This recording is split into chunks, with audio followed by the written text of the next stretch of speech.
A very intimately connected issue is our state budget. You all know that our state budget is simply out of control. We're facing a $3.5 billion budget gap starting in July 1 of next year.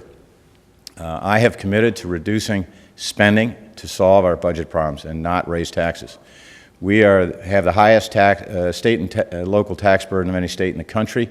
We charge, the average household tax bill in Connecticut is $8,600 and $68,000 in household income. It's 12.5% of household income. And that's just state taxes, so that's sales tax, income tax, gas tax, and various other fees that individuals pay. Simply too high.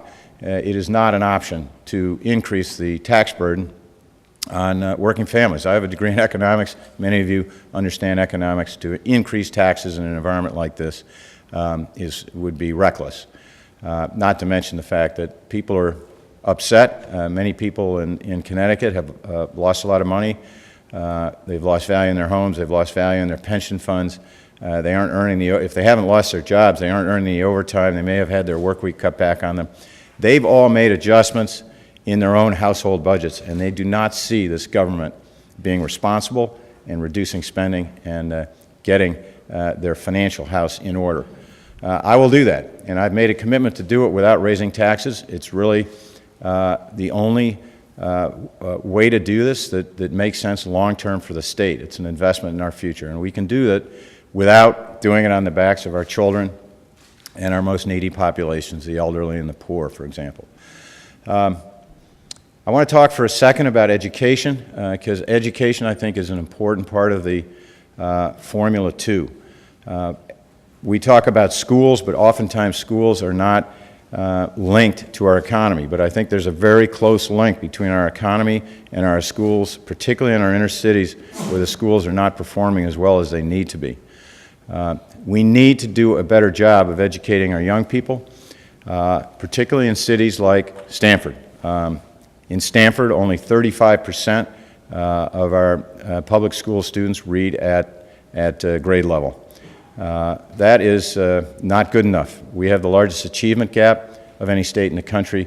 It's not that we're not spending enough money. It's that the leadership and the execution simply aren't there in many cases, and we need to implement a different regime and make sure that our schools are all performing at a minimum level. And when they aren't, that they aren't allowed to persist and not doing a good enough job for our young people. I think I can sum up what I'm talking about by essentially saying, this is what I'm getting as I travel around the state. People in Connecticut, all over the state, understand that the policies of the last 25 years, tax, borrow, and spend, are what's gotten us into this hole. Right here in Stamford, the same policies over the last 5 years have yielded pretty dismal results. I'm sure you know that right here in Stamford, since 2000, between 2000 and 2009, you've lost 13,000 jobs. Meantime, since 1995, your taxes went up every year, mostly property taxes, and they're 80% higher than they were in 1995. Your vacancy rate at the same time is 25% in commercial real estate.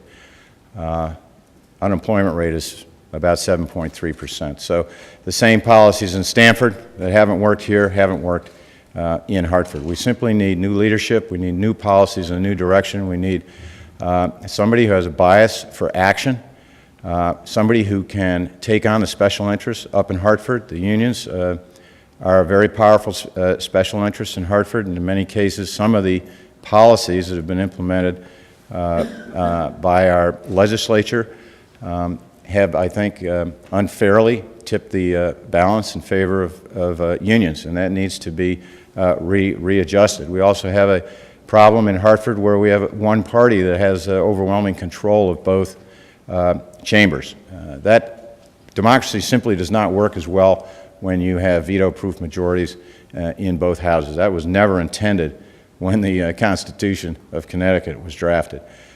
So hopefully in November people will understand that that's an important part of getting a better balance, developing a consensus about how we're going to change policy and get a better direction in this state and getting the state moving as quickly as possible toward that direction. I can do that. I have 25 years of experience in the business world. I've been turning around businesses, many of the same challenges, certainly on the financial side and organizational side, that face businesses that are underperforming, currently face our state. So I am looking forward to bringing my skills and experience to address the very challenging problems that our state faces right now, and mostly for the benefit of our young people who are leaving this state in far too great numbers, giving them the confidence that there's a future here, an economic future, there's jobs, there's a reason to stay here. We have a fantastic state. We just need to get it headed in the right direction, pitch it to people, make them understand why Connecticut is the greatest state in the country. I can do that. I hope to get your support in November, and I'm happy to answer a couple of questions before Dan speaks. Thank you very much.